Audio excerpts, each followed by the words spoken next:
मुझे माफ कर दो, मुझसे बहुत बड़ी गलती हो गई है। मैं सबको सच बता दूंगी। प्लीज प्लीज मुझे मत मारो, मुझे जाने दो यहाँ से। पर वो लड़की उसकी कोई बात नहीं सुनती और उसे छत से धक्का दे देती है। अगली सुबह बहुत सारे बच्चे उस लड़की की लाश के आसपास खड़े होते हैं। उन सबके बीच में वो खूनी लड़की भी खड़ी थी जिसने कल उसे छत से धक्का दिया था। उस लड़की का नाम नैना है। जब पुलिस स्कूल की सीसीटीवी कैमरा रिकॉर्डिंग चेक करती है तब पता चलता है कि स्कूल का कोई भी सीसीटीवी कैमरा काम नहीं कर रहा था। लंच ब्रेक में नैना जब अकेली उदास बैठी हुई थी तब उसकी बेस्ट फ्रेंड पूजा उसके पास आकर बैठती है और उससे पूछती है कि उसने क्रिया को क्यों मारा। नैना उसे हैरानी से देखती है। पूजा उसे कहती है कि कल उसने नैना को क्रिया के साथ छत पर देखा था। ये सब सुनकर नैना बहुत डर जाती है और वो कहती है उसने क्रिया को नहीं मारा, क्रिया को नगमा ने मारा है। जब से वो स्कूल में आई है तब से उसे नगमा हमेशा अकेले अपने क्लासरूम में बैठी हुई दिखाई देती थी। नगमा हमेशा अकेली रहती थी, न तो वो किसी से बात करती थी और न ही कोई उससे बात करता था। वो बहुत अजीब थी, इसलिए कभी उसने भी उससे बात करने की कोशिश नहीं की। पर जब पूजा 2-3 दिन के लिए छुट्टी पर थी तब नगमा एक दिन उसके पास आई और उससे कहने लगी क्या वो नैना के साथ बैठकर लंच कर सकती है, और नैना ने भी उसे हाँ कह दिया। उसके बाद तो वो क्लास में भी नैना के साथ बैठने लगी। वो दोनों बहुत अच्छे फ्रेंड्स भी बन गए थे। पर जब पूजा स्कूल वापस आई तो नगमा अचानक से कहीं गायब हो गई। उसे एग्जाम्स के टाइम नगमा फिर दिखाई दी। जब उनका एग्जाम खत्म हुआ तो उसने नगमा को क्लास के दरवाजे के पास देखा। जब उसने नगमा से पूछा कि उसका एग्जाम कैसा हुआ तब नगमा ने उसे कोई जवाब नहीं दिया, बस वो मुस्कुराकर नैना को देखने लगी। नेक्स्ट एग्जाम के बाद भी नैना को नगमा दरवाजे के पास दिखाई दी और जब नैना ने फिर से नगमा से पूछा कि उसका एग्जाम कैसा हुआ तो उसने नैना का हाथ पकड़ लिया और उससे पूछा कि क्या वो उसकी मदद करेगी। नैना को लगा कि शायद वो स्टडी के लिए उसकी मदद मांग रही है, इसलिए वो उसे हाँ कह देती है। मगर इसके आगे वो कुछ कहती तब तक नैना की नजर उसके दूसरे हाथ पर पड़ती है जिसमें उसने चाकू पकड़ा हुआ था। नगमा उससे कुछ कहना चाहती थी लेकिन नैना उस चाकू को देख के इतना डर गई थी कि वो वहाँ से भाग जाती है। नगमा भी उसके पीछे भागती है पर स्कूल के बाहर नैना के पिता उसका वेट कर रहे थे और नैना उनके साथ जल्दी से वहाँ से चली जाती है। उस दिन के बाद कई बार नैना को नगमा दिखाई दी लेकिन वो उसे इग्नोर करती रही। इन सब के बीच में नैना को ये भी समझ में आ गया था कि उसके अलावा नगमा किसी को दिखाई नहीं देती। नैना ने अपने पेरेंट्स को सब कुछ बता दिया लेकिन किसी ने उसकी बात पर यकीन नहीं किया। सबको लगा कि नैना कोई कहानी सुना रही है। नैना को तो खुद पर यकीन नहीं था कि उसके साथ जो कुछ भी हुआ वो सच था या झूठ, इसलिए उसने इस बारे में और किसी से बात नहीं की। लेकिन कल जब वो स्कूल से घर जा रही थी तो रास्ते में उसे नगमा मिली, लेकिन उसके बाद उसके साथ क्या हुआ या उसने क्या किया उसे कुछ याद नहीं। लेकिन उसे लगता है कि कल कुछ न कुछ जरूर हुआ था। पूजा को ये सब सुनकर बहुत अजीब लगता है क्योंकि उसने आज तक अपनी क्लास में किसी नगमा को नहीं देखा और न ही किसी और बच्चे को इस बारे में बात करते हुए सुना। रात को पूजा नैना के बारे में सोच रही थी, तभी उसे याद आता है कि उसने एक बार अपने भाई को भी नगमा के बारे में बात करते हुए सुना है। इसीलिए वो अपने भाई से नगमा के बारे में पूछती है। पूजा का भाई कहता है कि नगमा उसकी क्लासमेट थी, वो उनकी क्लास की टॉपर थी, पर पता नहीं क्यों वो फाइनल एग्जाम नहीं दे पाई जिसकी वजह से वो फेल हो गई और उसने सुसाइड कर लिया। उसने तो यहाँ तक सुना है कि फेल होने की वजह से नगमा पागल हो गई थी। जब अगले दिन पूजा नैना को सब कुछ बताती है तो नैना कहती है अगर वो फेल होने की वजह से मरी है तो उसने क्रिया को क्यों मारा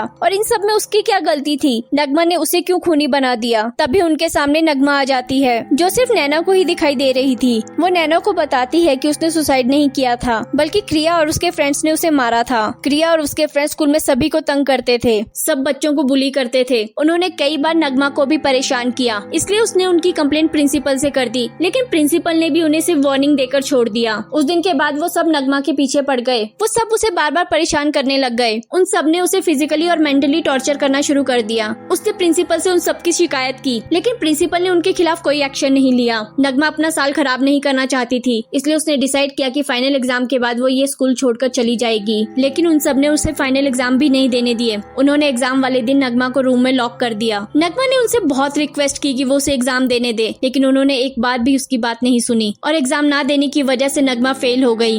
अपना रिजल्ट देखकर नगमा बहुत दुखी और गुस्से में थी। नगमा उनसे कहती है कि वो उनकी वजह से फेल हुई है, इसलिए वो उन्हें भी नहीं छोड़ेगी, लेकिन वो कहते हैं कि उसके कंप्लेन करने से कुछ नहीं होगा।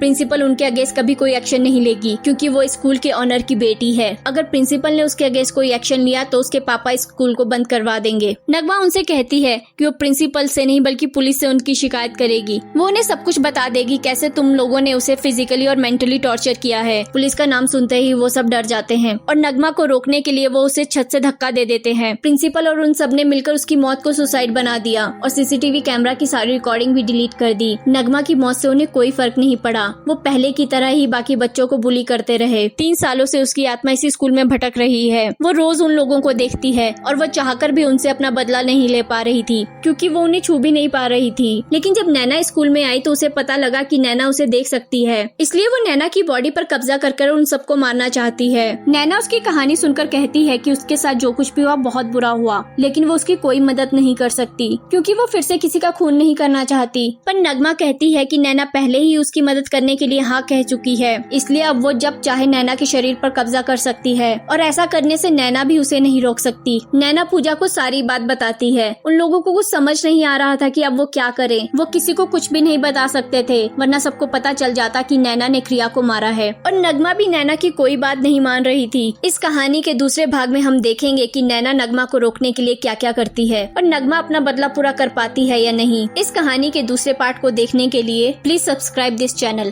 Thank you for watching this video.